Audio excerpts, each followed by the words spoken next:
Hi, I'm Jose Armenta, and this is your Federal Employee Benefits, where we cover topics aimed at helping FERS federal employees like you make smart financial decisions. Today, we're going to cover 3 tips on how you can increase your pension. So it's going to be a great video with some great tips. But before we dive in, if you're new here, make sure you hit that subscribe button so you don't miss any future videos. Okay, let's dive right in. Okay, so to kick things off, we need to do a quick summary of your pension calculation. Okay, how is your pension calculated? Because that's going to shine some light on how you can increase your pension. Okay, so the way your pension is calculated is it has 3 important pieces. The first is your high 3. Okay, your highest paid 3 consecutive years of service. Okay, multiplied by what's called a pension multiplier. Okay, for most federal employees, that's going to be 1%. Then multiplied by your years of service. So those are 3 important pieces when calculating your pension. Again, your high 3, your pension multiplier, and your years of service. Okay, so now the first way that you can increase your pension is by increasing that pension multiplier. Okay, which again, for most folks, it's going to be 1%. However, there's an incentive for federal employees to work until at least age 62 and to have 20 years of service, at least 20 years of service. Okay, so for those federal employees that retire with at least 20 years of service and are at least age 62 when they retire, they receive a 10% bonus to that pension multiplier. So instead of having a 1% pension multiplier, their pension multiplier is going to increase to 1.1%. That's a 10% increase to your pension, okay? Which may not sound like a lot, but for most folks, you're going to have a 20-plus year retirement. So a 10% increase on a pension over a 20-plus year period, that can be a significant amount of money. Okay, so that's a great way to increase your pension. Okay, now the second way that you can increase your pension is by increasing your years of service.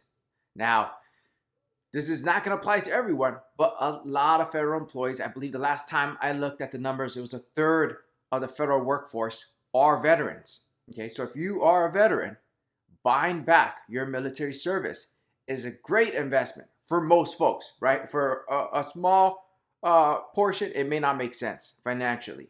But for the majority, the vast majority of federal employees who are veterans, you're going to want to buy back your time. It just, the math makes sense for most folks. And when you do that, when you buy back your time, you're increasing that years of service portion of the calculation. Okay, so you're increasing your pension. So instead, for most folks, let's say you have a 1% multiplier with 20 years of service and a high 3, that's going to come out to 20% of your high 3, right? Your pension will be 20% of your high 3. It's the way the math works out. So by increasing your years of service, you're increasing the percentage of the high 3 that you're going to have in retirement. So it can be a huge difference. And for most folks, again, it's going to be a great investment.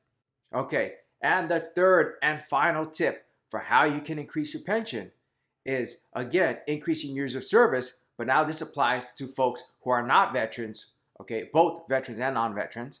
And that's by using your unused sick leave, okay? Your unused sick leave at retirement, when you retire under an immediate annuity, okay,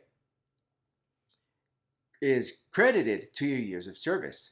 Okay, so that unused sick leave that you have is the OPM will use a conversion chart, and they will convert that unused sick leave to time of service.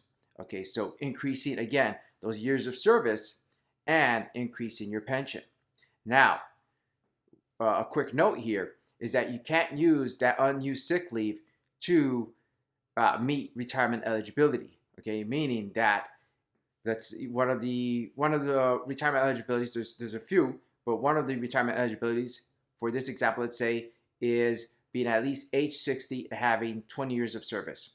Okay, if you have 19 years of service and let's say you have 1 year of sick leave, you can't use that 1 year of sick leave to meet retirement eligibility. However, if you meet retirement eligibility with your years of service, you can use the unused sick leave to meet that 10% bonus requirement that I spoke about on the first tip, right? So let's say you're 62, okay? To retire at 62 with an immediate annuity, you only need 5 years of service, okay? So let's say you have 19 years and some change of service, so you've already met the eligibility requirements, and you have some unused sick leave that just pushes you up to that 20-year mark.